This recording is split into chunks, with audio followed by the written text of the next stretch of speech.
जयधवला पुस्तक 9वी lecture number 8।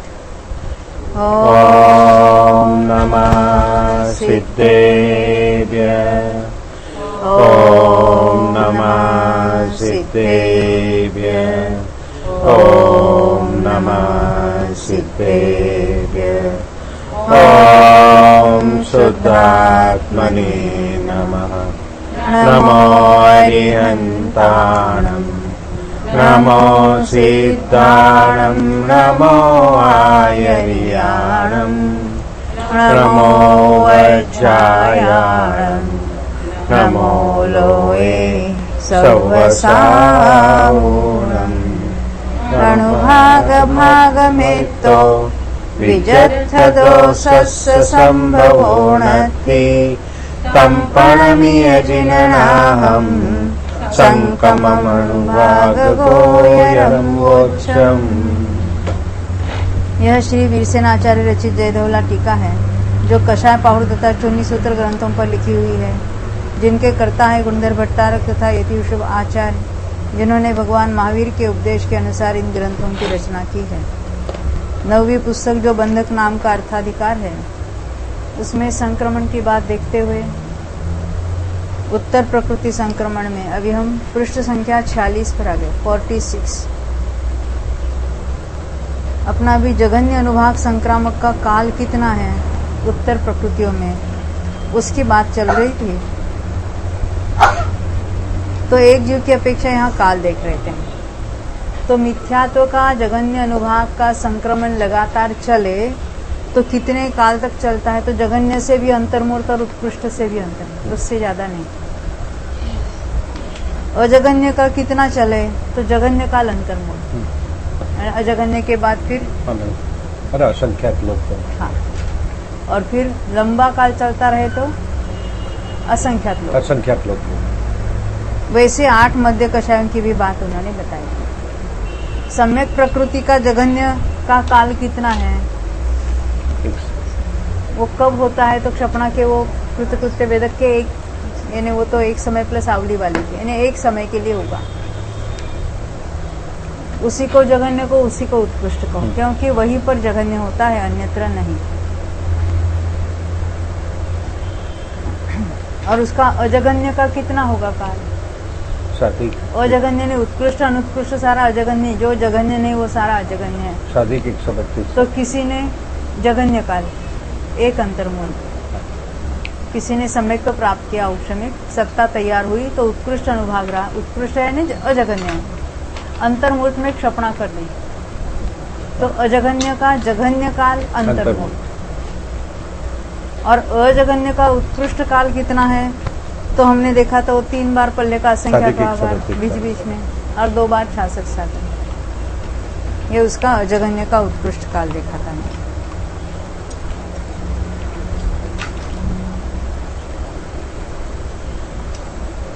अभी सम्यक मिथ्यात्व की बात। तो सम्यक मिथ्यात्व का जघन्य संक्रामक का काल कितना है? एक अंतर्मूर्त, क्योंकि अंतिम फाली जब है उसकी कांडक घात होता है, अंतिम फाली नहीं, पूरा अंतिम कांडक घात अंतर्मूर्त तक उसका जघन्य ही रहेगा। फिर अनंतानुबंधी के जघन्य का कौन है? तो हमने देखा था विसंयोजना के बाद जो संयोजना करता है, नया बंध जघन्य करता है पहले समय में, एक समय के लिए ही मात्र, उसके आवली के बाद उसका जघन्य संक्रमण होगा। तो उसका काल कितना है? तो एक ही समय है, अधिक नहीं हो सकता। और उसका अजघन्य क्या हो सकता है? जो जघन्य नहीं वो सारा अजघन्य। तो किसी जीव को अनादि अनंत वो अजघन्य ही रहेगा, जिसके अनादि शांत। अनादि शांत कैसे होगा? कि अनादि से है और विसंयोजना में नष्ट हुआ तो अनादि शांत हो गया। सादि शांत यानी संयोजना पर एक समय के लिए उसने जघन्य बंद किया और बाद में संक्रमण किया, उसके बाद अजघन्य हुआ, फिर विसंयोजना की, तो ये जघन्य काल उसका हो जाएगा। अजघन्य का जघन्य काल अंतर्मुख।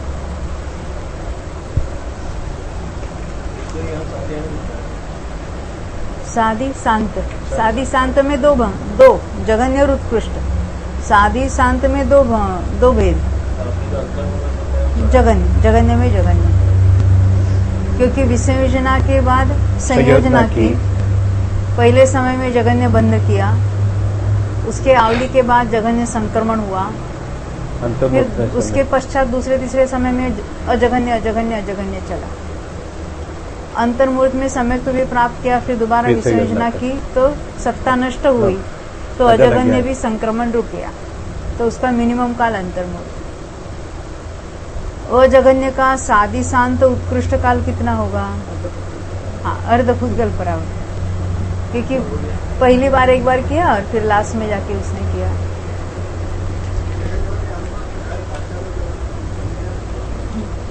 जब जगन्य का तो मिनिमम पॉसिबल अनुभाग लेना। हाँ, आपका ऐसा कहना है जब संयोजना के विसंयोजना के बाद संयोजना करता है तो क्या सब जीवों का अनुभाग समान होगा? तो नहीं, उसमें जिसका जगन्य है उसकी बात है यहाँ पर। तत्प्रायोग्य जो उसके परिणाम होंगे, जो जगन्य में जगन्य अनुभाग बांधेगा। नहीं, सत्ता में से नष्ट हो गया और वापस बंद हुआ। वापस जब बंद होगा हाँ। तो उसमें अनुभाग में वेरिएशन होगा कि नहीं होगा, ऐसा इनका कहना। तो तत्प्रायोग्य जगन्य परिणाम से बंधे उसी के होगा जगन्य अनुभाग।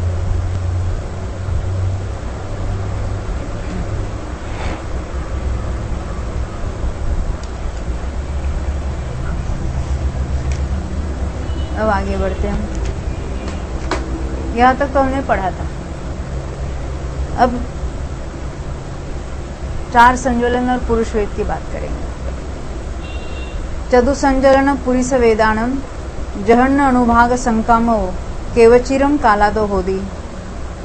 4 संज्वलन और पुरुष वेद के जघन्य अनुभाग के संक्रामक का कितना काल है?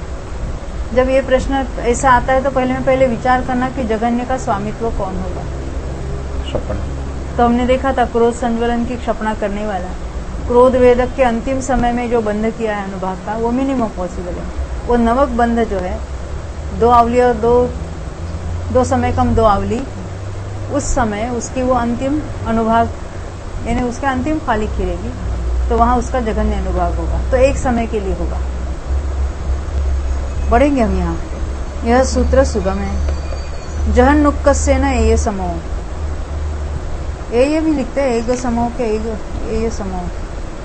कल भी बात आई थी ना, एय का एय। कल हमने ग किया था ना। दोनों ही बात आती होगी शायद फिर।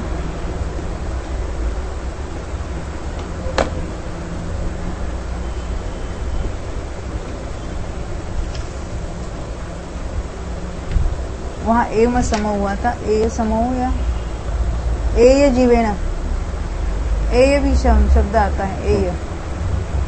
कल एम हुआ था, उसको हमने ग किया था। हाँ। हाँ, तो एक समय है उसका जगन्य उत्कृष्ट काल, एक समय, क्योंकि 3 संज्वलन और पुरुष वेद संबंधी अंतिम अनुभाग बंध की अंतिम फाली के समय, अंतिम अनुभाग बंध यानी जो अंतिम बंध हुआ है उसमें स्थिति भी है और अनुभाग भी है। हम यहाँ अनुभाग की चर्चा कर रहे हैं, इसलिए अंतिम अनुभाग बंध कह दिया। उसकी अंतिम फाली के समय, ये तो 3 संज्वलन और पुरुष वेद में यही रूल होगा। और लोभ में क्या होगा? वो तो एक समय जो बाकी रहता है, आवली प्लस एक समय, तब संक्रमण होगा लास्ट उसका। तो था लोभ संज्वलन की जो है कि घ है, वो ठीक कर देना। तथा लोभ संज्वलन की भी सकषाय अवस्था में एक समय अधिक एक आवली काल शेष रहने पर सकषाय अवस्था लोभ संज्वलन की यानी 10वां गुणस्थान, एक समय अधिक एक आवली काल शेष रहने पर उक्त काल उपलब्ध होता है, वहां उसका जघन्य संक्रमण पाया जाता है।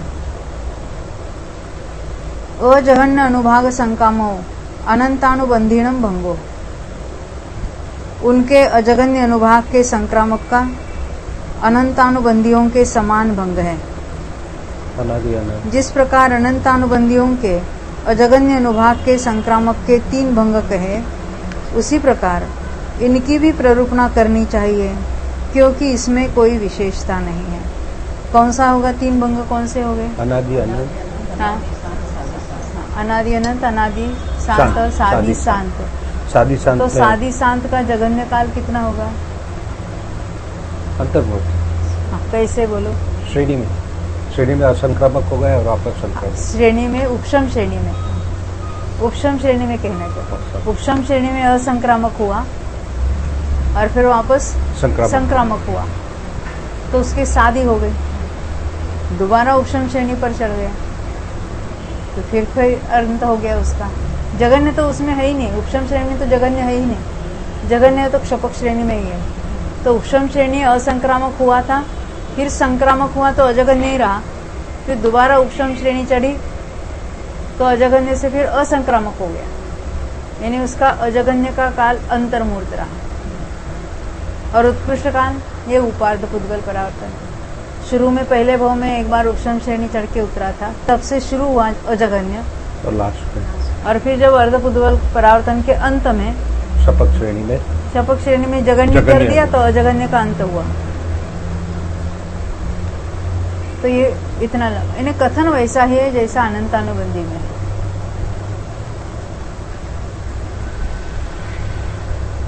आगे इत्थि नौंसय वेद छ नौकसायाणम जहन्न अनुभाग संकामो केवचिरम कालादो होदी। स्त्री वेद, नपुंसक वेद और छ नौकशांग के जघन्य अनुभाग के संक्रामक का कितना काल है? उसका स्वामी कौन देखा था हमने? सपना में जगन्य खाली सपना में कह के नहीं चलेगा, सुवोदय से चढ़ने वाला। हाँ, अंतिम अनुभाग कांडक पूरा अंतर्मुहूर्त तक, इसलिए उसका जगन्य काल भी, यानी जगन्य का काल भी अंतर्मुहूर्त कहेंगे, उसी को उत्कृष्ट कहो, जगन्य कहो। यह सूत्र सुगम है। जहन्न उत्कर्षेण अंतोमुहूर्तम, जगन्य और उत्कृष्ट काल अंतर्मुहूर्त है, क्योंकि अंतर्मुहूर्त प्रमाण उत्कीर्ण काल से युक्त। उत्कीर्ण काल समझते हैं किसको कहना? भूल गए। कांडक घात होने के लिए जो काल लगता है ना, उसको उत्कीर्ण काल कहते हैं।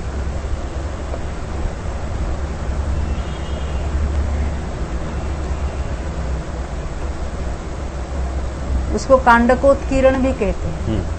अब स्थिति उत्कीर्ण में, यानी स्थिति कांड घात में उसका जो काल है वो अलग है, इसको स्थिति कांडोत्कीर्ण काल कहेंगे, और इसको अनुभाग कांडकोत्कीर्ण काल कहेंगे। यह मात्र उत्कीर्ण काल कहा क्योंकि अपना विषय अनुभाग संबंधी चल रहा है, यानी कांडक घात के लिए जितने समय लगते हैं अंतर्मुहूर्त, इसको कांडक घात का काल कहेंगे। कांडक का प्रमाण अलग बात है, उसको कांडक आयाम कहेंगे। ये बात ख्याल में आती है? कितना लंबा कांडक है। अभी स्थितियों में विशेषता ऐसी बात होती है, स्थिति में वहां भी समय कहेंगे और कांडक का घात होने के लिए भी समय कहेंगे। तो जैसे पल्ले के असंख्यात भाग प्रमाण स्थितियों का नाश हो गया, तो कांडक कितना लंबा है, तो पल्ले का असंख्यात था, तो उसको कांडक का आयाम कहेंगे। और वो कार्य जो है कितने समय में हुआ, तो अंतर्मुहूर्त में हुआ, तो उसको कहेंगे कांडकोत्कीर्ण काल। अब यहाँ तो अनुभाग की चर्चा है, तो उत्कीर्ण काल इसका भी अंतर्मुहूर्त है। उससे युक्त शपक संबंधी अंतिम अनुभाग कांडक में उक्त प्रकृतियों के जघन्य अनुभाग संक्रम की प्राप्ति हुई है। ये तो हमने देखा था ना, स्वामित्व में हमने कल देखा था कि स्त्रीवेद वाले के, स्त्रीवेद के उदय सहित चढ़ने वाले के, उसका अंतिम अनुभाग कांडक घात होता है। वो पूरा कांडक का जो काल है अंतर्मुहूर्त, तब उसका जघन्य ही रहता है, इक्वल रहता है। अजघन्य अनुभाग संकामय से 3 निभंगा, उनके अजघन्य अनुभाग के संक्रामक के 3 भंग हैं। यह सूत्र सुगम है। तथ जो सो साधियो सपज्ज वसिदो सो जहन्नेन अंतोमुत्तम, उनमें से जो साधि शांत भंग है उसका जघन्य काल अंतर्मुहूर्त है। ऐसे लेना हमने उपशम श्रेणी से उतरते हुए, चढ़कर उतरते हुए अजगन्य का संक्रमण। हाँ, क्योंकि सर्वोपशमना से गिरकर, सर्वोपशमना यानी उपशम श्रेणी, उपशांत मोह से गिरकर और सबसे जघन्य अंतर्मुहूर्त काल तक अजघन्य अनुभाग का संक्रम कर जो पुनः क्षपक श्रेणी पर चढ़कर जघन्य अनुभाग का संक्रामक हुआ है उसके उक्त काल उपलब्ध होता है। दूसरी बार उसको क्षपक श्रेणी पर चढ़ाया।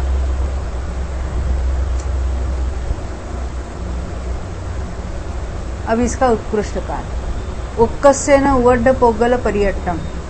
उत्कृष्ट काल उपार्ध पुद्गल परिवर्तन प्रमाण है।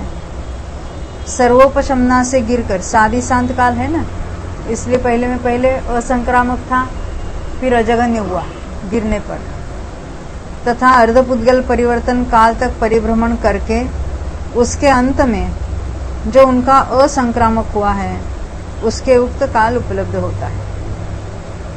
इस प्रकार ओघ प्ररूपणा समाप्त हुई। ये स्त्रीवेद नपुंसक वेद में तो 24 की सत्ता वाला को भी उपसन श्रेणी में ले सकते हैं, क्योंकि स्त्रीवेद का असंक्रामक हो गया, वापस संक्रामक हो गया। हाँ। मूल प्रकृतियों में हम उसको असंक्रामक नहीं कह सकते थे, उत्तर प्रकृतियों में अपनी अपनी प्रकृति को कहेंगे। अब आदेश से जगन्य की बात करेंगे। आदेश से जगन्य ने उसकी मार्गणा के लिए जो जगन्य होगा उसको हम जगन्य कहेंगे। आदेश से सब नारकी, सब तिर्यंच, मनुष्य पर्याप्त, देव और उपरिम ग्रेवेक तक के देवों में अनुभाग विभक्ति के समान भंग है। हमने कल देखा था ना, उसका स्वामित्व हमने देखा था, तो ख्याल में आ जाएगा। स्वामित्व किसको देखा था? असंगी से आया हुआ जीव लिया था। नारकी में असंगी में, तिर्यंश पे मनुष्य, अरे एक केंद्रीय से आया होगा। हाँ, तिर्यंश मनुष्यों में तो एक केंद्रीय से आया हुआ। जरा देखते इसमें है क्या, ये ले लो, आपके पास है क्या? हाँ, एक चलेगा। स्वामित्व के बाद काल देखना था ना एक जीव की अपेक्षा।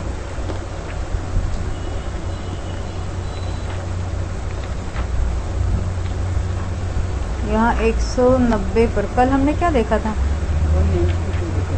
हमने स्वामित्व देखा था, देखो। हाँ, कल स्वामित्व देखा था। पेजेस नहीं है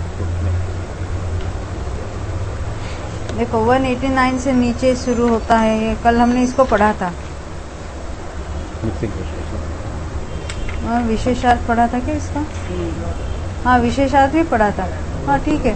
हाँ, चाहिए फिर पूरा पढ़ा था। हाँ, ये लिया था हमने कल पूरा। स्वामित्व के देखते हुए इसको भी देखा था। हाँ, अब अपने मूल पुस्तक पर आना, 47 पेज।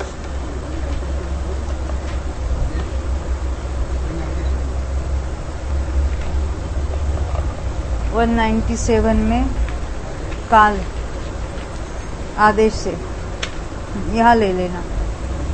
197 कल हमने पढ़ा था, वो स्वामित्व पढ़ा था। ये आदेश से।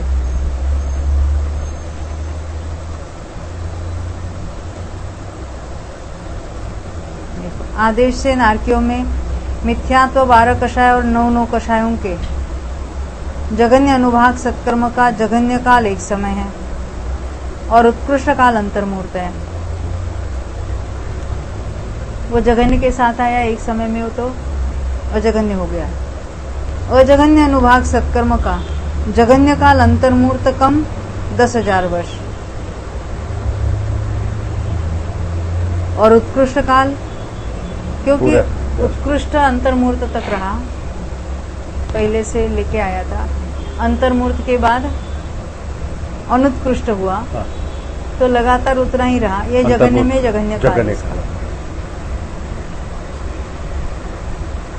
और उत्कृष्ट काल तो पूरा 10,000। जगन्य काल एक समय, उत्कृष्ट काल अंतर, जगन्य काल अंतर्मुहूर्त कम 10,000 वर्ष और उत्कृष्ट काल संपूर्ण 33 साल। अभी सम्यक्त्व का जगन्य अनुभाग सत्कर्म का जगन्य और उत्कृष्ट काल एक समय है।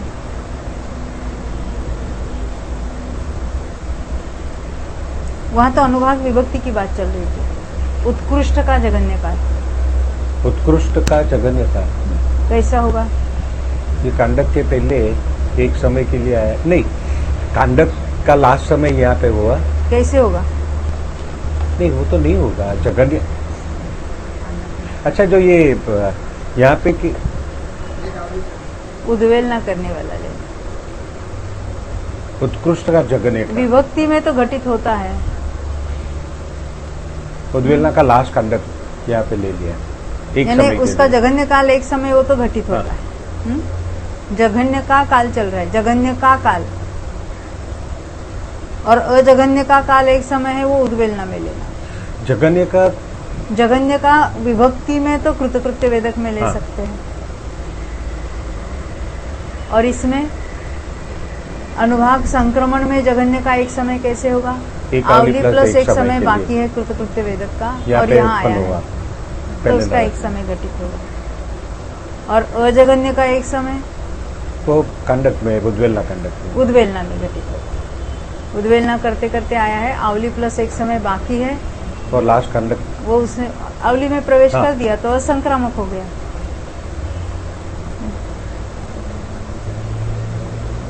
वो आवली प्लस एक समय में लास्ट कंडक्ट होगा ना, लास्ट फाली का वहाँ पे घात होगा ना, हाँ, लास्ट फाली ही वहाँ पे उस फिर रुक जाएगा, Complete, उसका हाँ। संक्रमण रुक जाएगा।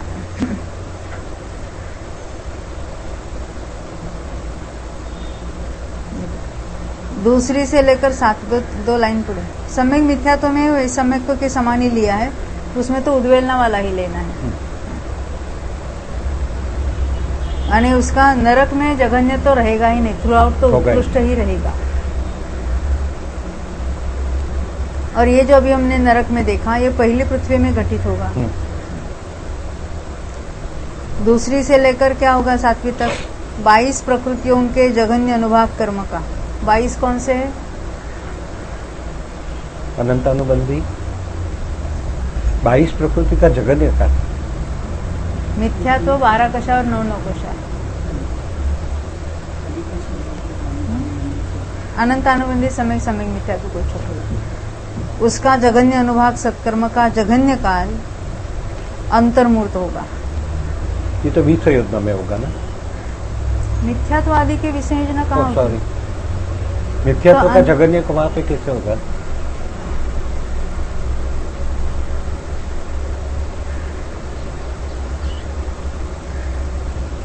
विसंयोजना के बाद देखा था क्या हमने? स्वामित्व में क्या देखा था कल? नारकियों में स्वामित्व जघन्य का।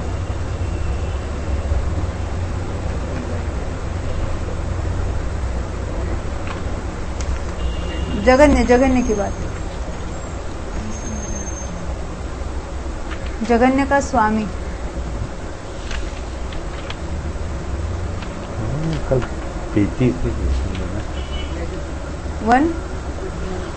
183 कल हमने देख लिया था।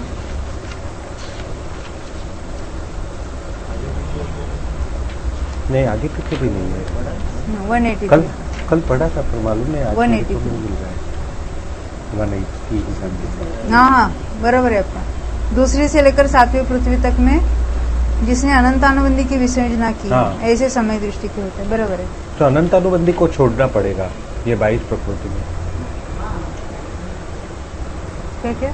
अनंतानुबंधी के सिवा की बात है ना। हाँ, हमने 12 कषाय लिया हाँ, ना। हाँ, हाँ। अनंत अनुबंधी के अलावा अन्य विसंयोजना में ही है। सम्यक मिथ्यात्व में तो जघन्य होगा ही नहीं, और अनंतानुबंधी का जघन्य तो संयोजना होने पर सही होगा। होता है।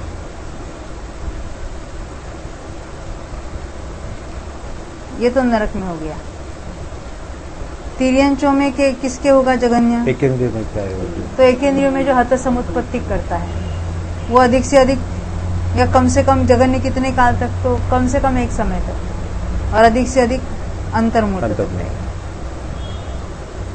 और अजघन्य का काल असंख्य। एक समय के लिए, मरकर अन्यत्र चला जाएगा। अभी मार्गणाओं में देख रहे हैं। और उत्कृष्ट काल असंख्यात लोग।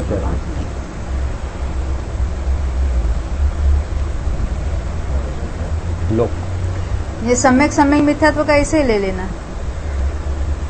अन्य सम्यक्त्व का जघन्य तो कृतकृत्य वेदक की अपेक्षा हम कहेंगे एक समय। हाँ।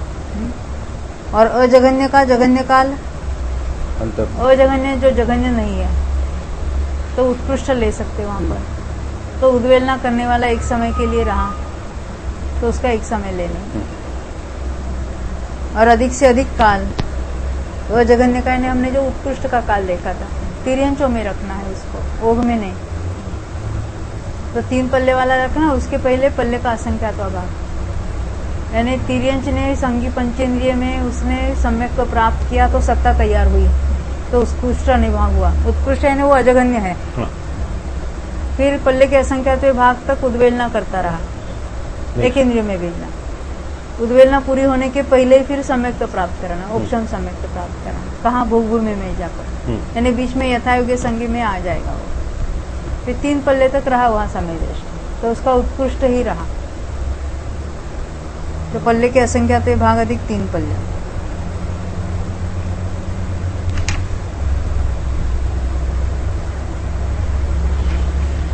अनंतानुबंधी में जघन्य और उत्कृष्ट काल एक समय हमने देखा था, क्योंकि वो पहले समय में जघन्य करता है। और अजगन्य का जघन्य काल एक समय है।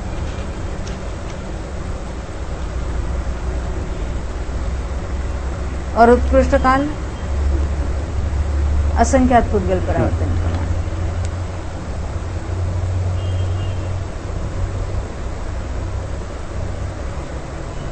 क्योंकि तिर्यंच में आने पर अजगन्य से आया और इतने काल तक रहा, ऐसा लेना वहां पर। क्योंकि जघन्य के बाद, यानी उसको विसंयोजना के बाद अजगन्य शुरू करेंगे तो असंख्यात पुद्गल परावर्तन रहेगा कि नहीं रहेगा? नहीं। तो आधे परावर्तन में चला जाएगा। हाँ, तिर्यंच में से अन्य भाव में। चलो अभी हम आगे पढ़ेंगे इसमें। ये तो पूरा ही लंबा चौड़ा, फिर दोबारा 5वीं पुस्तक ही लेनी पड़ेगी अपनी।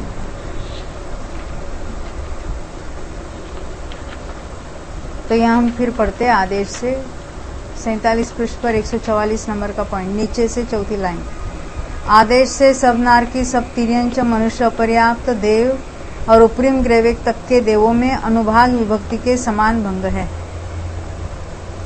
मनुष्य त्रिक में मिथ्यात्व और 8 कषायों के जघन्य अनुभाग संक्रम का जघन्य काल एक समय है और उत्कृष्ट काल अंतर्मूर्त है।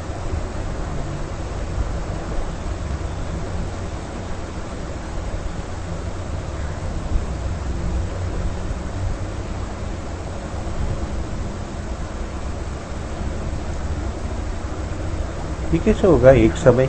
हाँ, उत्कृष्ट काल अंतर्मूर्त कैसा और जघन्य काल एक समय कैसा? मिथ्यात्व में है।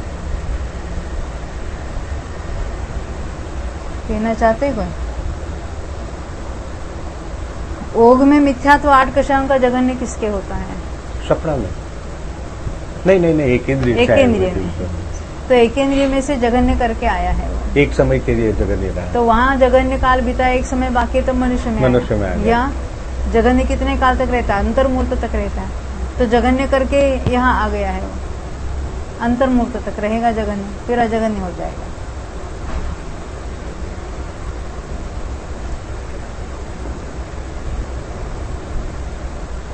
अजघन्य अनुभाग संक्रम का 8 कषायों का एक समय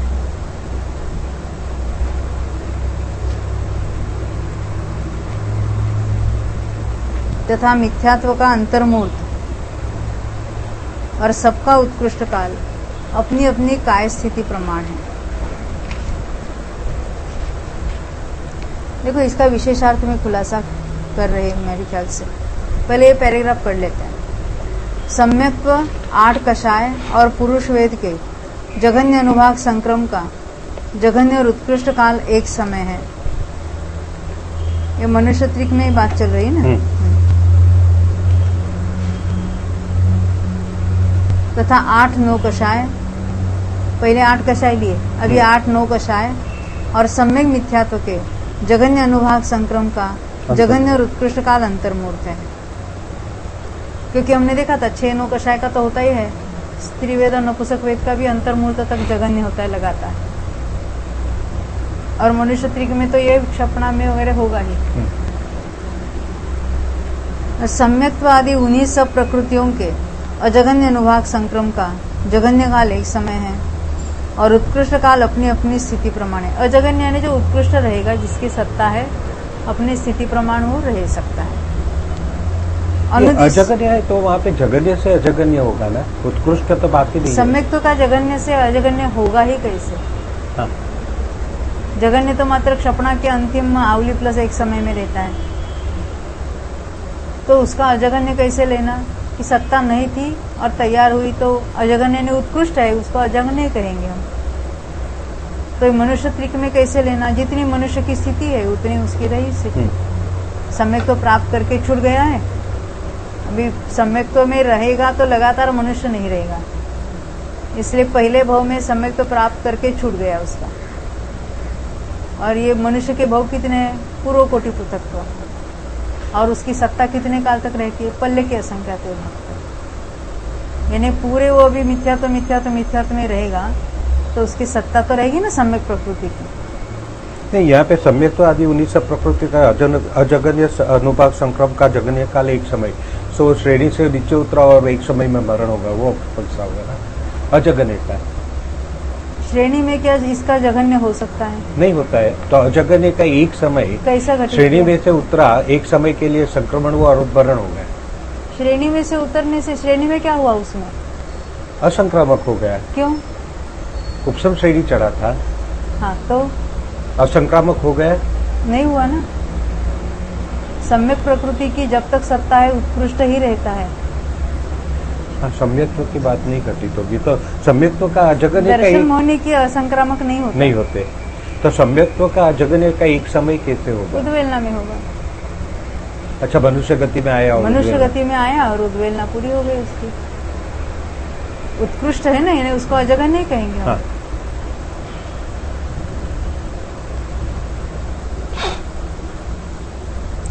अनुदिश से लेकर सर्वार सिद्धि तक के देवों में अनुभाग विभक्ति के समान भंग है। इसी प्रकार अनाहरक मार्गणा तक जानना चाहिए।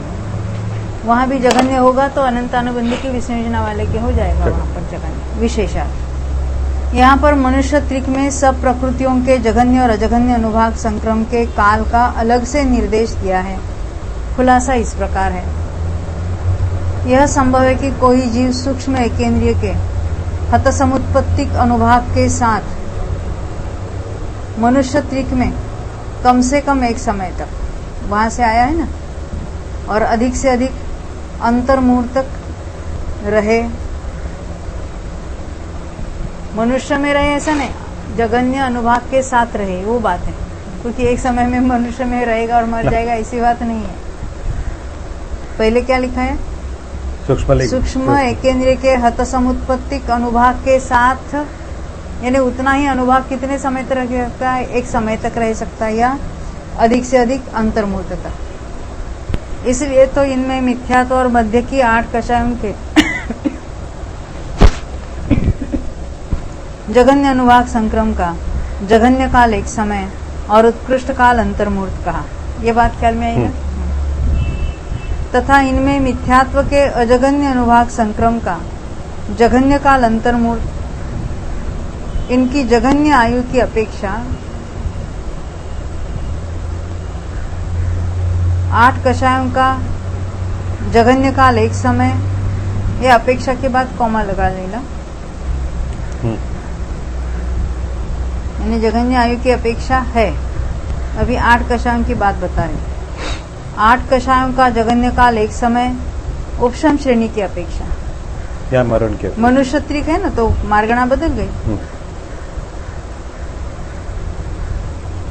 और सबका उत्कृष्ट काल अपनी अपनी स्थिति प्रमाण काय स्थिति की अपेक्षा कहा है। ये तो हमने घटित किया था।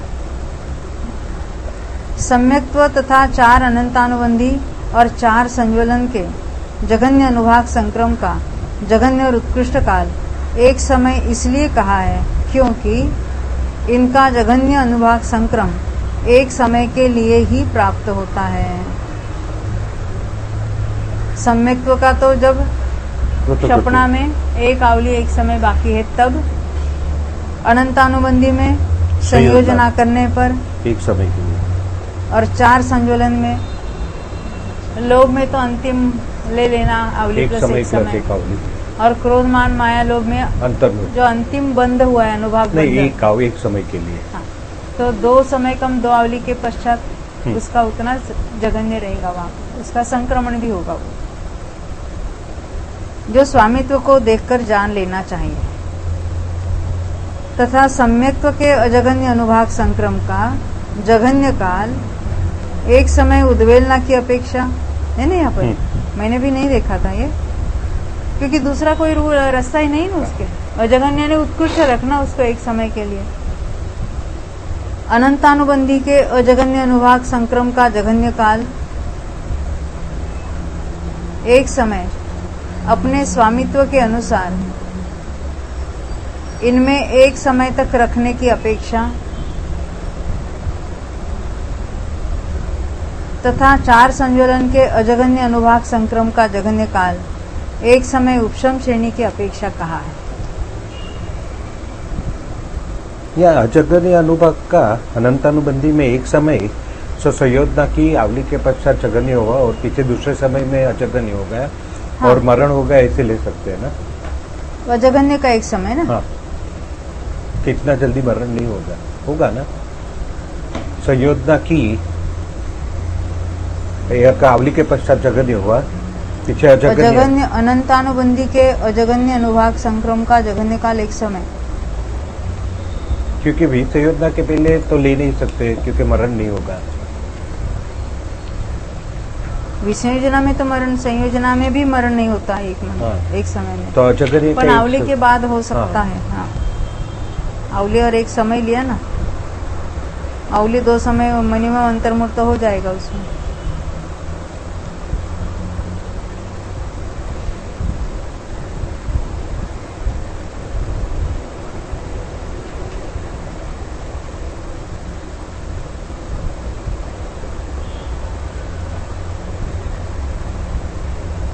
यहाँ स्वामित्व में अनंतानुबंधी का अलग लिखा है क्या इसी पुस्तक में?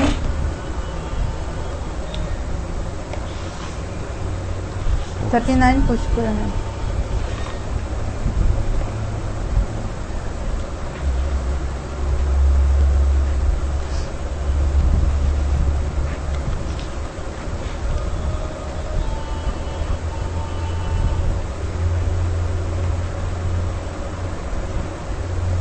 अनंतानुबंधी का भंग तो ओघ में जैसा है वैसा ही सर्वत्र बताया ना,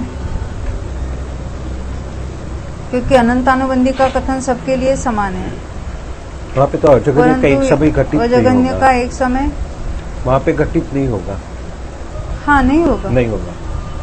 और यहाँ पे एक समय बताया तो मरण की अपेक्षा ही होना चाहिए, ऐसा लगता है। मरण की ही अपेक्षा होगी संयोजन, क्योंकि इसका संक्रामक तो आवली के पश्चात होता हाँ। है। एक तो समय, उसने दो एक समय के लिए एक आवली के लिए एक समय के लिए जघन्य किया, दूसरे समय में अजगन्य किया और फिर मर गया। तीसरे समय में मर गया। तो वैसे ही ले सकते हैं। एक आवली और 2 समय हो गए ना। हाँ, अंतर्मूर्त है मिनिमम काल उसका। आवली और 2 समय हो गए अभी उसके।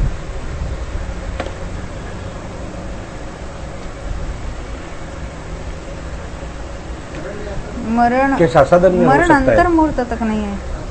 शासादन में मरण हो सकता है। शासादन में मरण होगा बराबर। एक आवली और एक सभी संयोजना की है, एक आवली और एक समय। परंतु उसका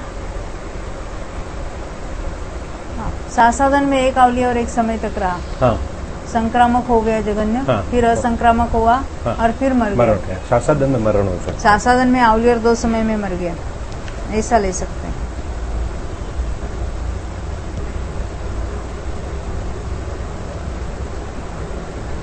तो फिर मनुष्य त्रिक में ही क्यों लिखा उसको?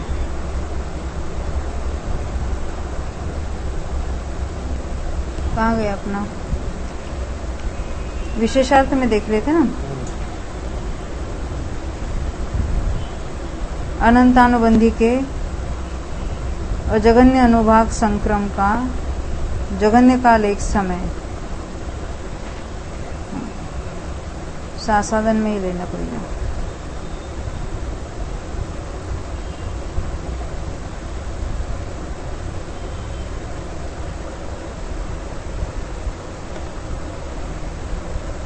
या ऐसा भी ले सकते हैं ना, शासादन में आया है जगन्य के बदले अजगन्य ही किया उसने, क्यों? जब हर जीव जगन्य नहीं करेगा। अजगन्य का एक समय बताया ना, भले ना अजगन्य के रूप से एक समय तक रहा, और नहीं पीछे समझे। नहीं। यानी उसको जगन्य करके अजगन्य करने की भी जरूरत नहीं थी, ऐसा मुझे कहना है। सब लोग तो जगन्य करते नहीं, ऐसा हमने देखा था। किसी के होगा ना जगन्य, तो इसने डायरेक्ट किया तो अजगन्य ही किया, और उसका संक्रमण आवली के बाद हुआ। हाँ। यानी आवली में मरा है, 2 समय बाद मरा, तो अर्थ वही हो जाता है। मिथ्यात्व में अंतर्मुहूर्त तक मरण नहीं, ऐसा कहते हैं। हाँ, अभी हम यहाँ पढ़ रहे थे, अनंतानुबंधी के अजगन्य अनुभाग संक्रम का जगन्य काल एक समय अपने स्वामित्व के अनुसार इनमें एक समय तक रखने की अपेक्षा तथा 4 संज्वलन के अजगन्य अनुभाग संक्रम का जगन्य काल एक समय उपशम श्रेणी की अपेक्षा कहा है।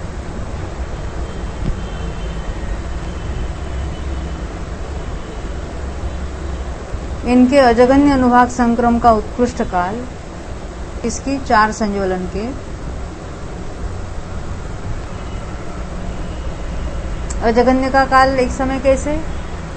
उपशम श्रेणी से उतरते हुए एक समय तक अजगन्य किया और फिर मर गया। इनके अजगन्य अनुभाग संक्रम का उत्कृष्ट काल अपनी अपनी उत्कृष्ट काय स्थिति प्रमाण। हाँ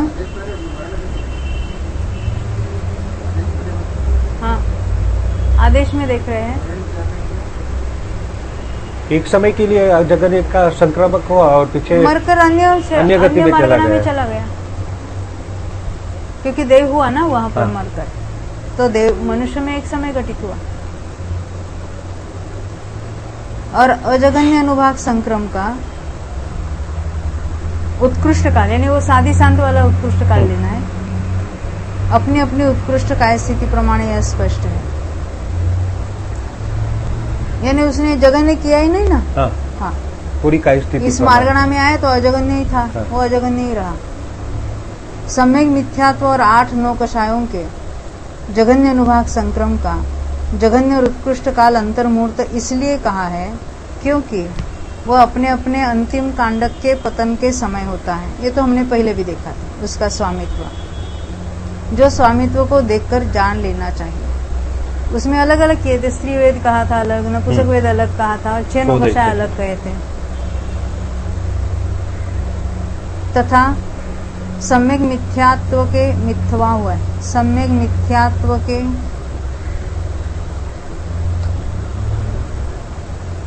अजगन्य अनुभाग सम्यक मिथ्यात्व के अजगन्य अनुभाग संक्रम का जगन्य काल एक समय उद्वेलना की अपेक्षा, उद्वेलना करता है तो उसका उत्कृष्ट ही रहा।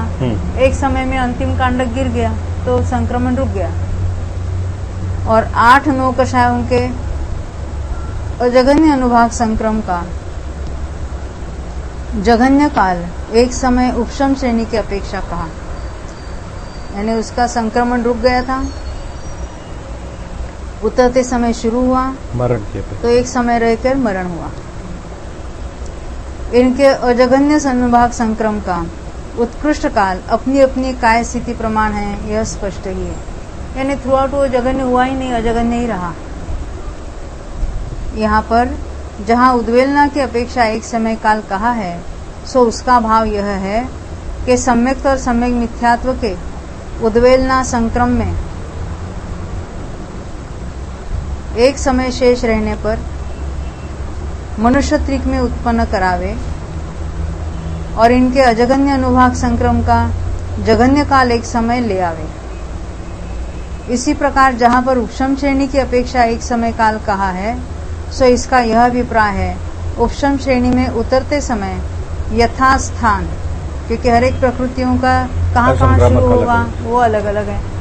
यथास्थान उस प्रकृति का एक समय तक अजगन्य अनुभाग संक्रम करावे और दूसरे समय में मरण कराकर देवगति में ले जावे। शेष कथन अनुभाग विभक्ति को देखकर घटित कर लेना चाहिए, जो हमने देख लिया अभी मार्गणा में भी। यहाँ तक हमने एक जीव की अपेक्षा उत्कृष्ट का काल और जघन्य का काल देखा। अब अंतर देखेंगे। एक तो एय जीवेण अंतरम, आगे एक जीव की अपेक्षा अंतर का कथन करते हैं। अधिकार की संभाल करने वाला यह सूत्र सुगम है।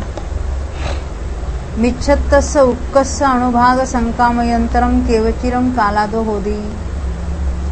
मिथ्यात्व के उत्कृष्ट अनुभाग के संक्रामक का कितना अंतरकाल है, यह सूत्र सुगम है। जघन्येन अंतोमूर्तम, जघन्य अंतर अंतर्मूर्त है, क्योंकि किसी ने उत्कृष्ट किया, अनुत्कृष्ट हुआ, फिर उसका फिर अंतर्मूर्त में उत्कृष्ट का बंध करके उत्कृष्ट संक्रमण किया, तो जघन्य अंतर कह रहे हैं। यानी जिसको हम कहें ना अनुत्कृष्ट का जघन्य काल कितना है, अंतर्मूर्त। यथा कोई उत्कृष्ट अनुभाग का संक्रामक जीव अनुत्कृष्ट अनुभाग को प्राप्त होकर और जघन्य अंतर्मूर्त काल तक उत्कृष्ट का अंतर करके, यानी वो उत्कृष्ट का अनुत्कृष्ट हो गया तो उसने उत्कृष्ट संक्रमण का अंतर किया, फिर पहले के समान उत्कृष्ट अनुभाग का संक्रामक हो गया, क्योंकि फिर उसने बंद किया तो उत्कृष्ट का संक्रामक हुआ। इस प्रकार उत्कृष्ट अनुभाग के संक्रामक का जघन्य अंतर अंतर्मूर्त है। उत्कर्षेण असंख्यजा पोगल परियट्टा, उत्कृष्ट अंतर असंख्यात पुद्गल परिवर्तन प्रमाण है। क्योंकि उत्कृष्ट संक्रामक कौन होगा, जो संगी पंचेंद्रिय उत्कृष्ट संकलेश करने वाला जीव। एकेंद्रिय में, अब वो एकेंद्रिय में विकलेंद्रिय में रहा इतने काल तक, जब दोबारा जाके पंचेंद्रियों में उत्कृष्ट बंध करेगा तब उसका उत्कृष्ट संक्रमण होगा। शंका, वह कैसे? समाधान, कोई संगी पंचेंद्रिय जीव उत्कृष्ट अनुभाग का बंध करके उसका संक्रमण करता हुआ तथा कांडक घात के द्वारा अनुत्कृष्ट को प्राप्त होकर, क्योंकि उसका जघन्य अंतर्मूर्त में कांडक के द्वारा अनुत्कृष्ट होता है और रेगुलर जरा बड़ा अंतर्मूर्त लगेगा, इसलिए अंतर बड़ा करने के लिए उसको जल्दी में जल्दी अनुत्कृष्ट कराया और उसके साथ एकेंद्रियों में अनंत काल तक रहकर पुनः संगी पंचेंद्रियों में उत्पन्न होकर तथा उत्कृष्ट अनुभाग का बंध कर उसका संक्रामक हो गया। इस प्रकार उसका अंतरकाल प्राप्त होता है।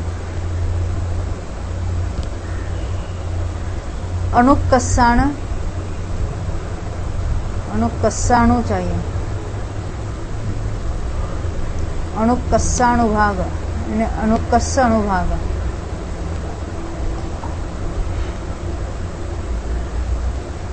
ऊपर लिखा है ना उत्कस्साणुभाग संकामो, अणुकस्साणुभाग संकामयंतरम केवचिरम कालादो होदी। उसके अनुत्कृष्ट अनुभाग के संक्रामक का कितना अंतर है? किसकी बात चल रही है?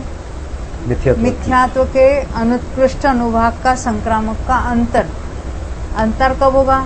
जब जो उत्कृष्ट करेगा तो अनुत्कृष्ट का अंतर पड़ेगा। तो उत्कृष्ट लगातार कितने समय तक हो सकता है?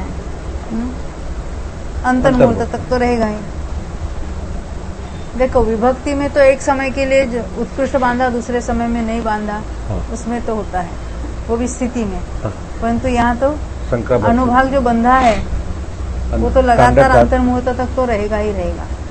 अंतर्मुहूर्त में फिर वो अनुत्कृष्ट हो जाएगा। इसलिए अनुत्कृष्ट का संक्रामक का अंतर कितना है? तो कहते हैं जघन्य उत्कर्षेण अंतोमूर्तम, जघन्य और उत्कृष्ट अंतर अंतर्मूर्त है। यथा मिथ्यात्व के अनुत्कृष्ट अनुभाग का संक्रम करने वाला जीव उसका उत्कृष्ट अनुभाग करके यानी बंद करके अंतर्मूर्त काल तक उत्कृष्ट अनुभाग का ही संक्रम करके पुनः कांडक घात के द्वारा अनुत्कृष्ट अनुभाग का संक्रामक हो गया। इस प्रकार मिथ्यात्व के अनुत्कृष्ट अनुभाग के संक्रम का जघन्य और उत्कृष्ट अंतर प्राप्त हो जाता है। मात्र इतनी विशेषता है कि जघन्य अंतर की विवक्षा होने पर अतिशीघ्र कांडक घात कराना चाहिए और उत्कृष्ट अंतर की विवक्षा होने पर बहुत बड़े अंतर मुहूर्त के द्वारा कांडक घात कराना चाहिए। वो तो रेगुलर घात होता है, वहाँ कांडक रूप में नहीं होता, परंतु घात हो जाता है अनुभाग का। एवं 16 कषायाण 9 नौकषायाणम, इसी प्रकार 16 कषाय और 9 कषायों का अंतरकाल जानना चाहिए। ये उत्कृष्ट बंद करके जो एकेंद्रिय में चला जाएगा उसका कांडक घात जल्दी हो जाएगा। क्या क्या उत्कृष्ट बंद किया और पीछे एकेंद्रिय में चला गया तो उसका कांडक जल्दी शुरू हो जाएगा? नहीं ना। कांडक के लिए वो किस पद्धति से कांडक करता है? कांडक घात के द्वारा कम करने में छोटा अंतर मुहूर्त लगता है, वो तो पंचेंद्रिय में भी हो सकता है विशुद्धि के होते। और पंचेंद्रियों में जो ऐसा ना एकेंद्रियों में जाने वाला कौन जा सकता है उत्कृष्ट बंद करके? देव ही जाएगा।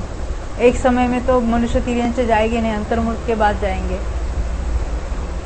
हमने स्थिति विभक्ति में देखा था, अंतर्मुहूर्त के बाद जाएंगे।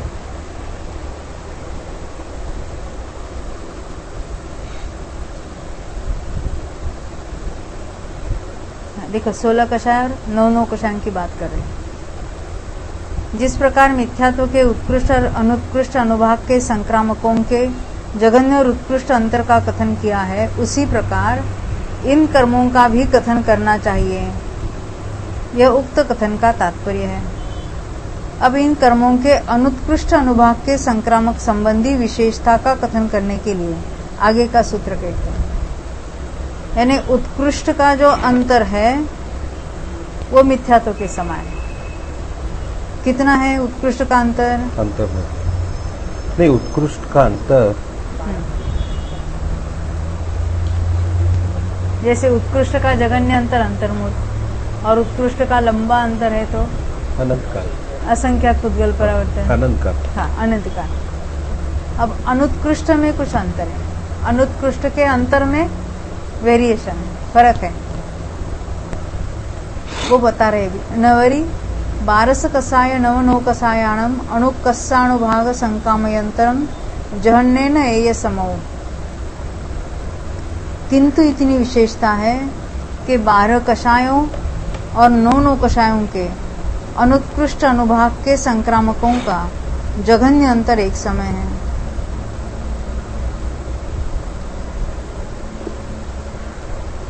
ये तो ख्याल में आया होगा। उपशम श्रेणी में होगा। उपशम श्रेणी में उतरते समय वहाँ अनुत्कृष्ट है और मरकर अन्य में चले गए, परंतु वहाँ कैसे ले लेना? क्या तो ये वो की अपेक्षा बात चल रही है ना अभी अपनी? वो की बात चल रही है। हाँ, तो ये श्रेणी नहीं, फिर ऐसा करना, वो श्रेणी में रुक गया, वही अंतर हुआ। नहीं समझे? मनुष्य में श्रेणी मांडेगा। पहले क्या कर रहा था? अनुत्कृष्ट था ना उसका अनुभाग। हाँ। कितना था श्रेणी में चढ़ते समय? अनुत्कृष्ट था। तो अनुत्कृष्ट कर रहा था, फिर उपशमना की जिस कर्म की जहाँ पर होती है, तो उपशमना के ने एक समय के लिए वो असंक्रामक हो गया। अच्छा, और मर गया, और मरकर देव में संक्रामक हो गया।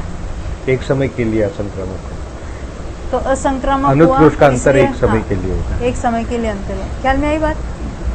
चढ़कर उतारना नहीं उसको, क्योंकि उतार के एक समय में मर गया तो भी यहाँ भी अनुत्कृष्ट था, वहां भी देव में भी अनुत्कृष्ट था, वो तो नहीं चलेगा। चढ़ते समय ही अनुत्कृष्ट था, फिर संक्रमण रुक गया एक समय के लिए, यानी असंक्रामक हुआ, और मरकर देव हुआ तो संक्रामक हुआ। ख्याल में आती है बात? देखो, एक 12 कषाय और 9 कषाय, अनंत अनुबंधी में तो अलग उसका संयोजना विसंयोजना की अपेक्षा होता है, इसलिए उसको यहाँ नहीं लिया। तो उसका कारण देखते हैं हम। 152 नंबर का पॉइंट, अपनी अपनी सर्वोपशमना के द्वारा एक समय का अंतर करके। ख्याल में आई बात? सर्वोपशमना, उसकी उपशमना हुई, यही अंतर हुआ, और फिर उसी समय उसको सेकंड समय मरकर देह हुआ तो वहाँ संक्रमण शुरू हुआ। दूसरे समय में मरकर देवों में उत्पन्न होने के प्रथम समय में पुनः इनका संक्रम प्राप्त होने पर उक्त कर्मों के अनुत्कृष्ट अनुभाग के संक्रामकों का जघन्य अंतर एक समय उपलब्ध होता है। अब जो जिसको छोड़ा था अनंतानुबंधी को ले रहे। अनंतानुबंधिनम अणुकस्य अनुभाग संकामयंतरम जहन्नेन अंतो मूर्तम। अन्यत्र कितना लिखा था? एक समय। क्यों? उपशम श्रेणी में संक्रामक से असंक्रामक हुआ और देव में जन्मा तो फिर संक्रामक हुआ। अनंतानुबंधी में तो ऐसी बात नहीं है। विसंयोजना में क्या हुआ? अनुत्कृष्ट था, अंतर हुआ, फिर संयोजना हुई और आवली में उसका संक्रमण शुरू हुआ। जघन्य है वो भी अनुत्कृष्ट ही होगा ना, तो ये अनुत्कृष्ट का अंतर कहलाएगा। तो अनंतानुबंधियों के अनुत्कृष्ट अनुभाग संक्रमण का जघन्य अंतर अंतर्मूर्त है। वह कैसे? अनुत्कृष्ट अनुभाग का संक्रम करने वाला जीव अनंतानुबंधियों की विसंयोजना करके, यानी विसंयोजना में भी अनुत्कृष्ट ही था, अब उसके बाद असंक्रामक हुआ, पुनः अंतर्मूर्त में उनसे संयुक्त होकर उनका संक्रामक हो गया। इस प्रकार इनके अनुत्कृष्ट अनुभाग के संक्रामक का जघन्य अंतर अंतर्मूर्त प्राप्त हो जाता है। प्रेरणा बेनी बात ख्याल में आ रही है?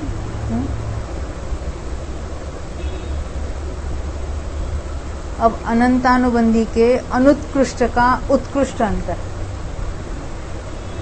अनुत्कृष्ट का उत्कृष्ट अंतर, यानी कैसे लेना? विसंयोजना की और लंबे काल तक विसंयोजना में ही रहा, फिर बाद में जाके उसने संयोजना की। तो कहते हैं उपकस्येन बेचावर्ती सागरोमाने साधिरे, यानी उत्कृष्ट अंतर साधिक 2 छासर सागर प्रमाण है। वह कैसे? अभी साधिक करने के लिए उसके उपशम सम्यक्त्व के काल में अनंतानुबंधी की विसंयोजना कराना है, क्योंकि उपशम सम्यक्त्व के काल के भीतर अनंतानुबंधियों की विसंयोजना करके तथा 2 छासर सागर काल तक परिभ्रमण करने के बाद, यानी बीच में सम्यक मिथ्यात्व में आया है तो अनंतानुबंधी की विसंयोजना वाला आ सकता है। फिर मिथ्यात्व को प्राप्त होकर एक आवली काल के बाद, क्योंकि संक्रम की बात चल रही, स्थिति विभक्ति अनुभाग विभक्ति की नहीं, तो इसलिए एक आवली और बढ़ा देना उसमें। इनका संक्रम करने वाले जीव के उक्त अंतर प्राप्त हो जाता है। यहाँ पर साधिक का प्रमाण अंतर्मूर्त है, क्योंकि उपशम सम्यक्त्व के काल में उसने पहले ही कर दिया अनंतानुबंधी का विसंयोजना, तो वहाँ एक अंतर्मूर्त तक रहा, वो विसंयोजना के साथ उतना 2 छासर सागर में ज्यादा है। सम्मत सम्मामिच्छत्तानम उपकस्सानुभाग अणुकरना उपकस्सानुभाग संकामयंतरम केवचिरम कालादहोदी। सम्यक्त्व और सम्यक मिथ्यात्व के उत्कृष्ट अनुभाग के संक्रामक का अंतरकाल कितना है? देखो अभी हमें ऐसा विचार करना है, उत्कृष्ट संक्रामक कौन है? जिसके उसकी सत्ता है वो सारे उत्कृष्ट संक्रामक हैं। उसका अंतर कब होगा? जब उसकी सत्ता मिट जाएगी। नहीं, आवली में प्रविष्ट होगा तो भी असंक्रामक हो जाएगा। आवली में प्रविष्ट हो जाएगा, आवली में प्रविष्ट होगा तो भी असंक्रामक होगा, और एक समय के पश्चात वापस तो उसने आवली में प्रवेश हो गया, असंक्रामक हो गया, और फिर एक समय के में औक्षमिक सम्यक्त्व प्राप्त किया। एक समय का अंतर हो गया। यहाँ अंतिम फाली गिरते ही उसने सम्यक्त्व प्राप्त किया, क्योंकि पहले समय में संक्रामक नहीं है वो। हाँ। यानी समझ में, उसको औक्षमिक सम्यक्त्व प्राप्त कराना है, फिर संक्रामक हो जाएगा। देखो कितना अंतरकाल पूछा। सम्यक्त्व और सम्यक मिथ्यात्व के उत्कृष्ट अनुभाग के संक्रामक का अंतरकाल कितना है? यह सूत्र सुगम है। जघन्य अंतर एक समय है। यथा सम्यक्त्व की उद्वेलना करने वाला कोई एक जीव उपशम सम्यक्त्व के अभिमुख होकर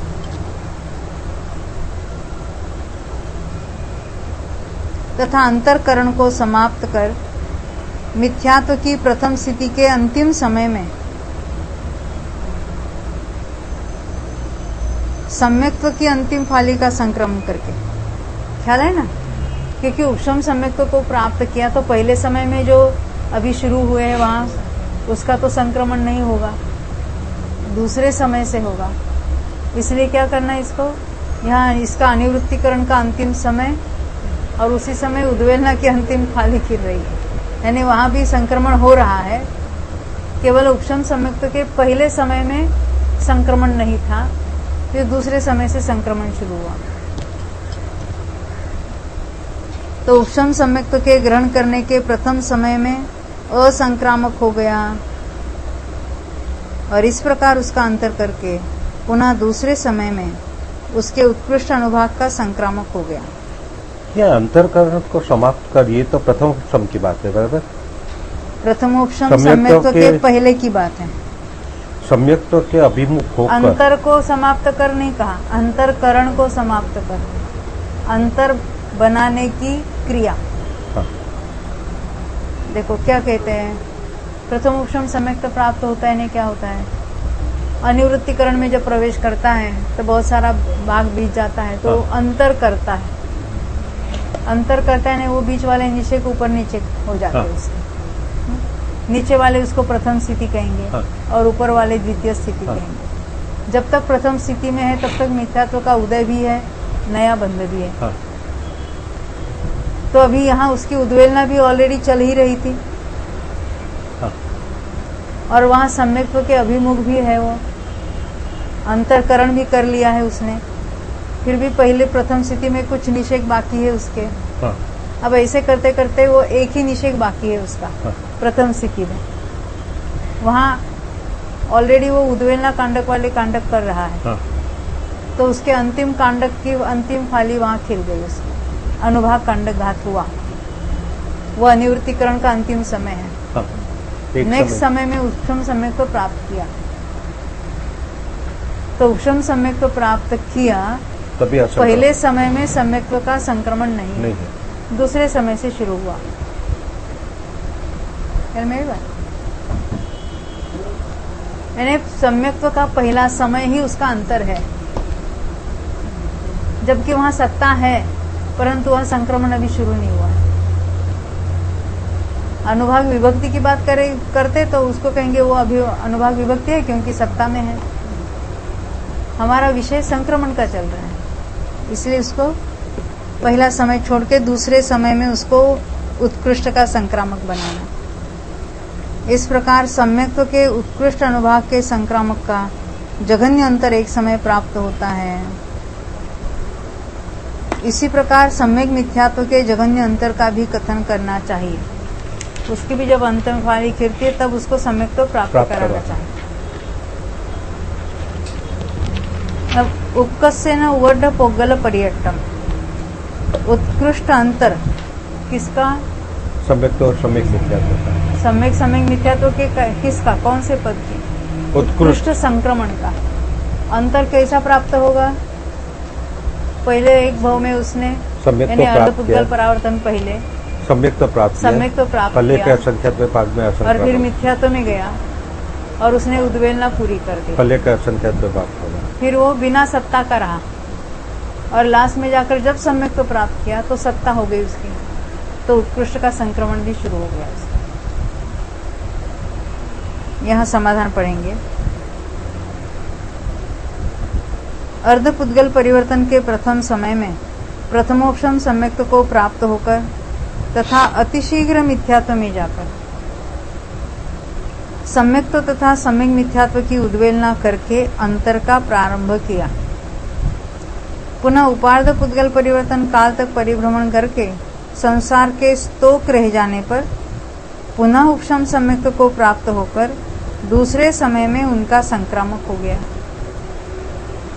इस प्रकार इनके उत्कृष्ट अनुभाग के संक्रामक का उत्कृष्ट अंतर उपार्ध पुद्गल परिवर्तन प्रमाण प्राप्त हो जाता है। ये बात ख्याल में, ये बात अनुत्कस्य अनुभाग संकामयंतरम केवचिरम कालादो होदी। इनके अनुत्कृष्ट अनुभाग के संक्रामक का कितना अंतर है इसमें तो दो ही पॉसिबल, एक उत्कृष्ट और एक होगा ही नहीं ना यार। जघन्य। वैसे बीच में अनुत्कृष्ट होता है, परंतु अनुत्कृष्ट का अंतर नहीं होता।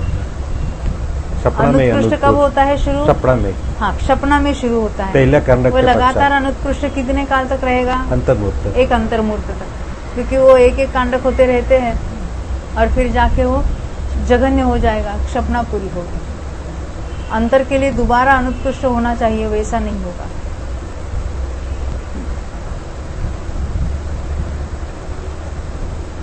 तृतीय अनुत्कृष्ट अनुभाग अंतरम केवचिरम कालादो होदी।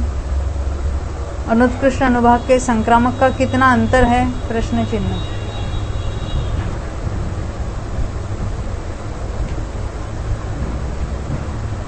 कहते यह सूत्र सुगम है। उसका उत्तर है नथ्य अंतरम, अंतरकाल नहीं है, क्योंकि इनका अनुत्कृष्ट अनुभाग दर्शन मुनि की क्षपना में प्राप्त होता है। इस प्रकार ओघ प्ररूपणा समाप्त हुई। आदेश से सब मार्गणाओं में अनुभाग विभक्ति के समान भंग है। विशेषार्थ तात्पर्य है कि जिस प्रकार अनुभाग विभक्ति में नरक गति आदि मार्गणाओं में एक जीव की अपेक्षा अंतरकाल का कथन किया है, उसी प्रकार यहाँ भी उसे अविकल जान लेना चाहिए। अंतरकाल की अपेक्षा उससे यहाँ पर कोई विशेषता नहीं है, यानी जो विभक्ति में हमने देखा था वैसे भी यहाँ पर जान लेना, क्योंकि उत्कृष्ट का अंतर देख रहे हैं ना हम। जैसे नरक में भी ऐसा ही होगा। उत्कृष्ट बंध किया, उत्कृष्ट अनुभाग हुआ, फिर वो अनुत्कृष्ट हो गया, एक अंतर्मूर्त में वापस उत्कृष्ट किया, तो वो जघन्य अंतर उसका अंतर्मूर्त हुआ। नरक में शुरू में एक बार उत्कृष्ट किया, फिर अनुत्कृष्ट हुआ, और आखिर में जाके लास्ट में उसने उत्कृष्ट किया, तो उसका उत्कृष्ट अंतर। इस तरह से हर एक में सोचना है।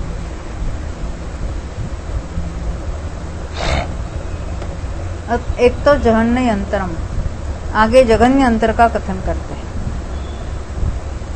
जघन्य अंतर यानी जघन्य अनुभाग के अंतर, जघन्य अनुभाग संक्रमण का जघन्य तथा उत्कृष्ट अंतर, उसको जघन्य अंतर कहेंगे, यानी जघन्य अनुभाग का अंतर। केवल अनुभाग नहीं, अनुभाग संक्रमण।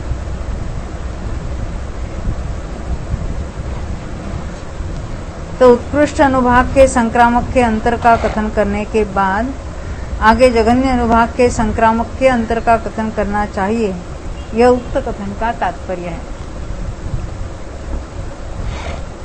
मिच्छत्तस जघन्य अनुभाग संकामयंतरम केवचिरम कालादो होदी। मिथ्यात्व के जघन्य अनुभाग के संक्रामक का कितना अंतर है, यह सूत्र सुगम है। यानी वो जघन्य का अंतर कब करेगा? जघन्य कौन करता है? तो सूक्ष्म निगोद लभ्य पर्याप्त। जघन्य कब होता है? हत समुत्पत्ति द्वारा।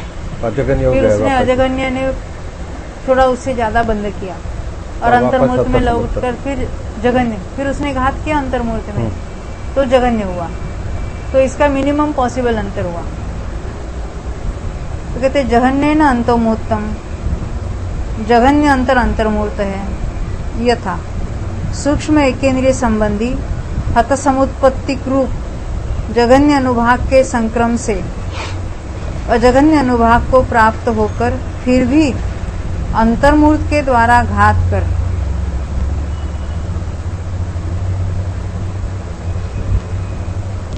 कोई जीव सबसे जघन्य अनुभाग का संक्रामक हो गया।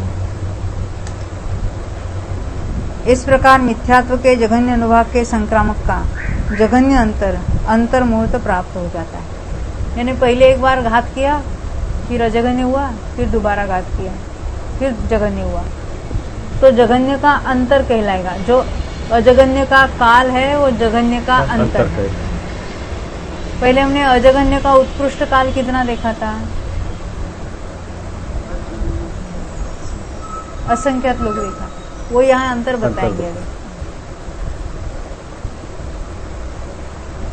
उपकस्य न असंख्य जाल होगा। उत्कृष्ट अंतर असंख्यात लोक प्रमाण है। वह कैसे? समाधान क्योंकि जगन्य अनुभाग का संक्रामक जो जीव अजगन्य अनुभाग को प्राप्त होकर और तत्प्रायोग्य परिणाम स्थानों में असंख्यात लोक प्रमाण काल को गमाकर अन्य अन्य परिणाम होते रहे उसको, वो कितने हैं तो असंख्यात लोक प्रमाण है। पुनः हत समुत्पत्तिक अनुभाग के परिणाम के योग्य जगन्य अनुभाग को प्राप्त हुआ है, उसके उक्त उत्कृष्ट अंतर प्राप्त होता है। देखो एक इंद्रिय में रहने का काल बड़ा है, परंतु ये जीव सूक्ष्म निगोद में हत समुत्पित करता है, उसको छोड़कर अन्य में चला गया, इसलिए उसका उत्कृष्ट अंतर असंख्यात लोक होगा।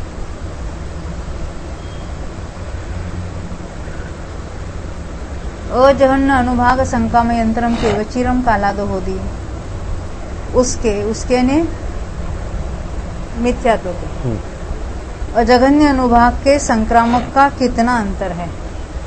अजगन्य का अंतर रहने क्या, जगन्य में रहने उसमें जगन्य में रहने का काल, जगन्य में लगातार रहने के काल, वो अजगन्य का अंतर कहलाएगा। तो यह सूत्र सुगम है। जहन्य उपकसेन अंतोमूर्तम, जगन्य और उत्कृष्ट अंतर अंतर्मूर्त है, यानी अंतर्मूर्त से अधिक वह हत समुत्पत्तिक रूप से जगन्य नहीं रह सकता, फिर उसका बंध अधिक होगा ही। यथा अजगन्य अनुभाग का संक्रामक कोई एक जीव जगन्य अनुभाग को प्राप्त होकर और वहां जगन्य और उत्कृष्ट रूप से अंतर्मूर्त काल तक रहकर पुनः अजगन्य अनुभाग वाला हो गया, इस प्रकार उक्त अंतर प्राप्त हो जाता है। एवं 8 कसायान, देखो हमने मिथ्यात्व और 8 कषायों का जगन्य एक समान देखा था सूक्ष्म निगोद लब्ध्य पर्याप्तकों में, तो यहाँ अंतर में भी वैसा ही ले लेना। इसी प्रकार 8 कषायों का अंतरकाल जानना चाहिए, क्योंकि मिथ्यात्व के स्वामी से इनके स्वामी में कोई भेद नहीं है।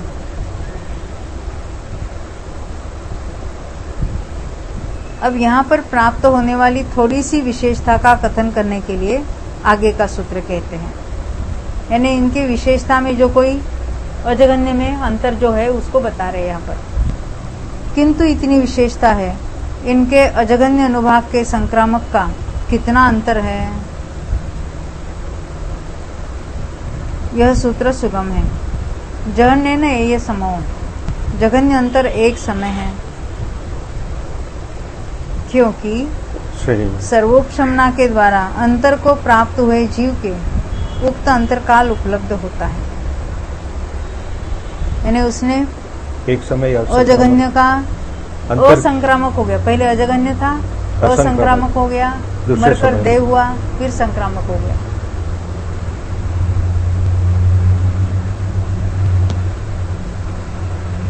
सम्मत सम्मामिच्छत्तानं जहन्न अनुभाग संकामयन केवल चिरम कालादो होदी, प्रश्न चिन्ह ऊपर चाहिए।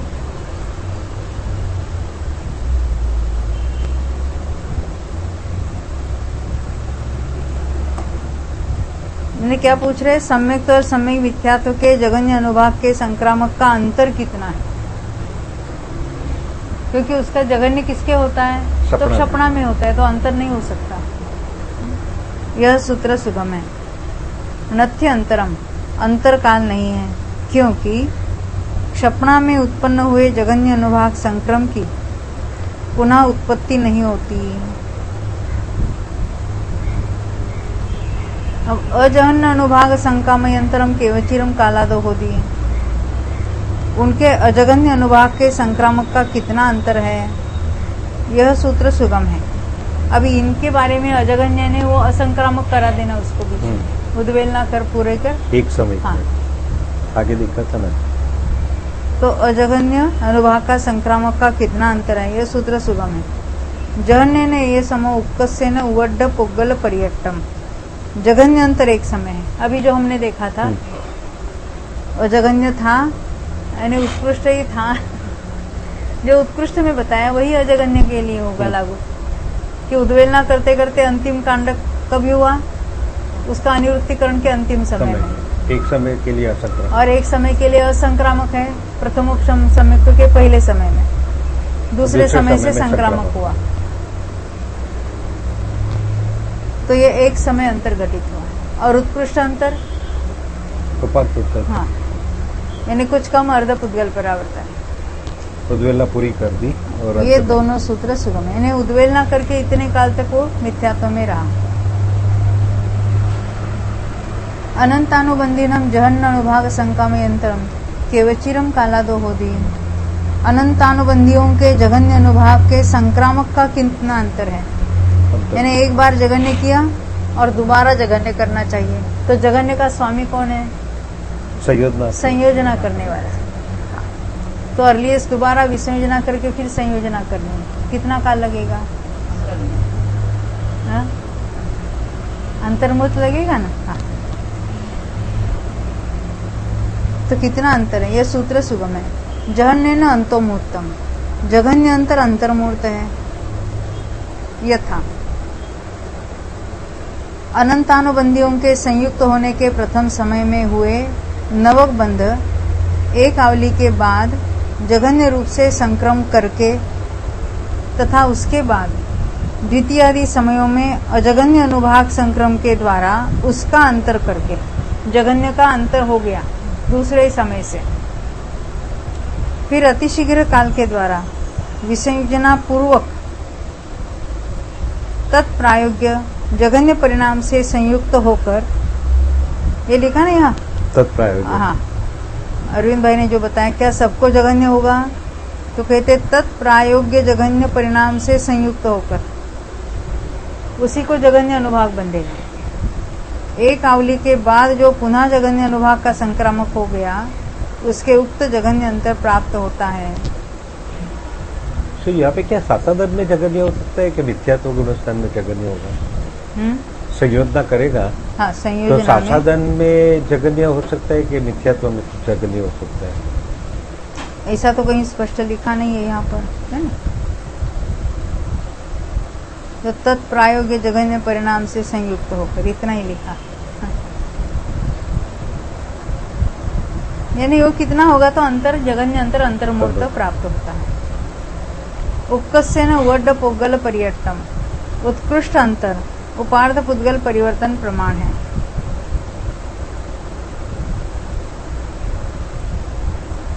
यदि सासाधन में अगर हम उसको जघन्य कराते तो क्या अंतर्मूर्त में फिर दोबारा जघन्य होता? नहीं होता, क्योंकि एक बार सासाधन होके दूसरी बार सासाधन होने के लिए कितना टाइम लगेगा? मिथ्यात्व में जाना पड़ेगा। जाने दो ना, फिर दोबारा सासाधन होने के लिए कितना काल लगेगा? बता दो। हाँ, फले का संज्ञात होगा। हाँ, और यहाँ अंतर्मूर्त बताया है। इसका अर्थ हमें जघन्य तो तत्प्रायोग्य भी मिथ्यात्व में रह सकते हैं इसको, यानी सासाधन में होगा ऐसा रूल तो कह ही नहीं सकते इसी सूत्र के आधार से। ख्याल में आती है ना? दो बार सासाधन कराना पड़ेगा उसके लिए, ऐसा तो है ही नहीं है।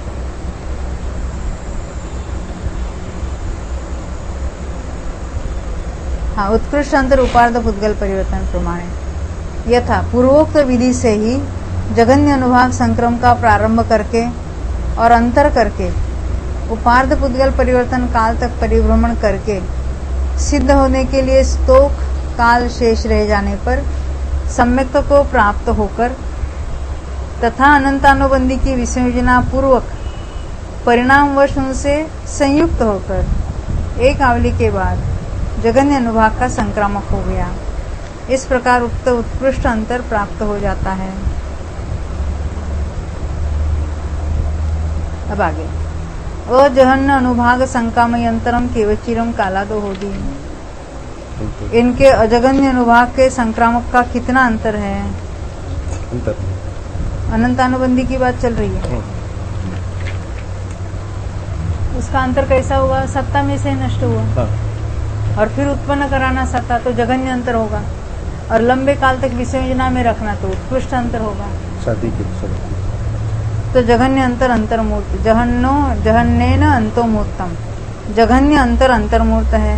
यथा अजगन्य अनुभाग का संक्रामक जीव अनंतानुबंधियों की विसंयोजना द्वारा अंतर करके क्योंकि विसर्जना के अंतिम समय तक अजगन्य था, फिर नष्ट हुए, सत्ता ही नष्ट हुई, फिर भी अतिशीघ्र संयुक्त होकर अजगन्य अनुभाग का संक्रामक हो गया।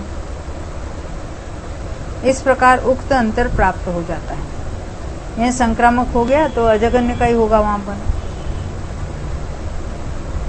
उपकस्यन वे छावटी सागरोमानी सागिरेयानी तथा उत्कृष्ट अंतर साधिक 2 66 सागर प्रमाण है।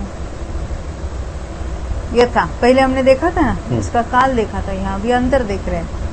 उपशम सम्यक्त्व के काल के भीतर ही अनंतानुबंधी चतुष्क की विसर्जना करके तथा वेदक सम्यक्त्व को ग्रहण कर 2 66 सागर काल तक परिभ्रमण कर उसके अंत में मिथ्यात्व में जाकर एक आवली के बाद संक्रम करने वाले जीव के उत्कृष्ट अंतर प्राप्त होता है। यहाँ साधिक का प्रमाण अंतर्मूर्त है।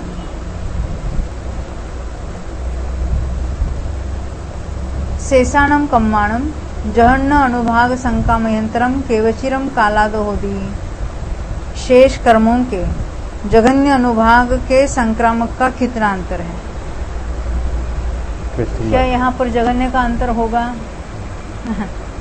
क्योंकि क्षपणा में उसका अंतर नहीं होगा। क्वेश्चन मार्क रखना है। हाँ, यहाँ क्वेश्चन करना, क्वेश्चन मार्क, कितना अंतर है। यह सूत्र सुगम है तो कहते हैं नथि अंतरम, अंतर काल नहीं है क्योंकि इनका जघन्य अनुभाग क्षपणा में होता है।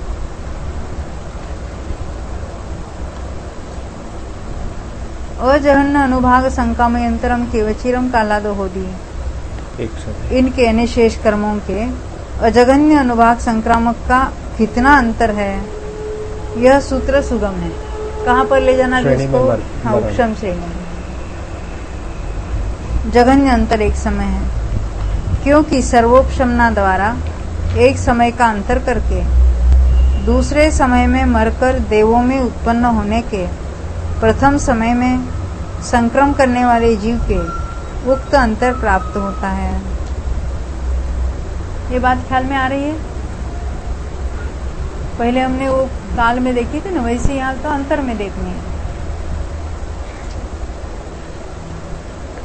उपकस्यन अंतमोत्तम यानी शेष कर्मों का जो उत्कृष्ट अंतर, अंतर क्यों? पूरे उपशमित रहे। जघन्य अंतर के लिए उपशमना होते ही एक समय में मरकर देव में गए, और उत्कृष्ट अंतर पूरा श्रेणी उतरते, हाँ, जहाँ से उसी उपशमना होगी वहां से लेकर उतरते समय जब फिर दोबारा शुरू होगी तब तक का उसका अंतर्मूर्त प्रमाण अंतर होगा।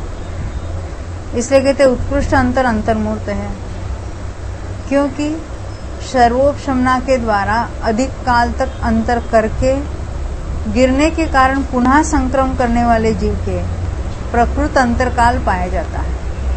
उपशम श्रेणी में तो अंतर हुआ था, फिर दोबारा नीचे उतरता है तो संक्रमण शुरू हुआ। इस प्रकार ओघ प्ररूपणा समाप्त हुई। अब आदेश से देखते हैं। अंतर की बात नारकी आदि में देखेंगे। सब नारकी, सब तिर्यंच, मनुष्य पर्याप्त और सब देवों में अनुभाग विभक्ति के समान भंग है। अभी उसको उसी मार्गणा में रखते हुए हमको विचार करना है। तो जब किसी का उत्कृष्ट का अंतर देखना है तो उत्कृष्ट किसके होता है? तो वो संक्लेश परिणाम के होता है। उसका अंतर कैसा कहलाएगा? उत्कृष्ट से अनुत्कृष्ट हुआ और वापस उत्कृष्ट हुआ तो एक अंतर्मूर्त में हो सकता है ना? यानी एक ही पर में 2 बार उसको उत्कृष्ट कराना है, वो उत्कृष्ट का अंतर होगा। और अनुत्कृष्ट का अंतर कैसा होगा? बीच में उत्कृष्ट करके वापस अनुत्कृष्ट होगा, वो अनुत्कृष्ट का अंतर कहलाएगा। या नारकी में जघन्य का अंतर नहीं होगा ना? जो संगी से आए हुए की अपेक्षा लेते हैं उसका तो अंतर नहीं होगा। अगर आवली की बात करता है तो अजगन्य का भी अंतर होगा। जघन्य की बात, जघन्य की बात है। वो जघन्य जो असंगी में से आए हुए की बात करते हैं उसका अंतर नहीं हो सकता। परंतु अन्य नरकों में जहाँ जघन्य किया है विसंयोजना के काल में विसंयोजना के काल में 2 बार उसका विसंयोजना फिर खत्म हो जाता है। संयोजना हो जाएगी तो उसका फिर शुरू हो जाएगा। मनुष्य त्रिक में दर्शन मोहनीय त्रिक और अनंतानुबंधी चतुष्क का भंग अनुभाग विभक्ति के समान है। अभी इसमें तो यहाँ दर्शन मोहनी में तो क्षपणा भी होती है, इसलिए उसका अनुभाग के समान होता है। 12 कषाय और 9 कषायों के जघन्य अनुभाग संक्रम का अंतरकाल नहीं है। क्षपणा में होता है ना उसका जघन्य, और जघन्य अनुभाग संक्रम का जघन्य और उत्कृष्ट अंतर्मूर्त है, क्योंकि मनुष्य त्रिक में ही रखना है तो उपशम करके वापस लौटा तो उसका अंतर घटित होगा। इसी प्रकार अनाहरक मार्गणा तक जानना चाहिए। विशेषार्थ ये मनुष्य अपर्याप्त में किसी का अंतर होगा? मनुष्य अपर्याप्त जीव में उत्कृष्टवान नहीं हो सकता है, अनुत्कृष्ट रहेगा। हाँ, तो अंतर होगा ही नहीं किसी में भी। हाँ, जो सूक्ष्म एकेंद्रित हुए एकेंद्रीय संबंधी हत समुत्पत्ति कर्म के साथ मनुष्य त्रिक में उत्पन्न होता है, उसके मध्य ध्यय करना।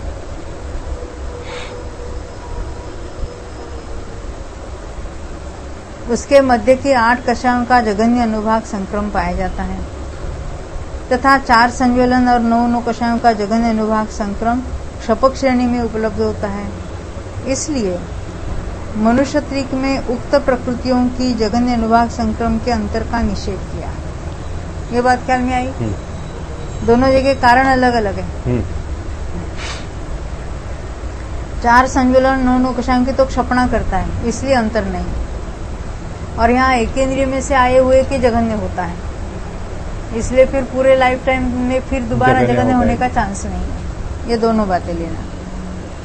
तथा यहाँ पर उक्त प्रकृतियों के अजघन्य अनुभाग संक्रम का जघन्य और उत्कृष्ट अंतर उपशम श्रेणी में अंतर्मूर्त प्रमाण प्राप्त होता है, इसलिए यह उक्त काल प्रमाण कहा है।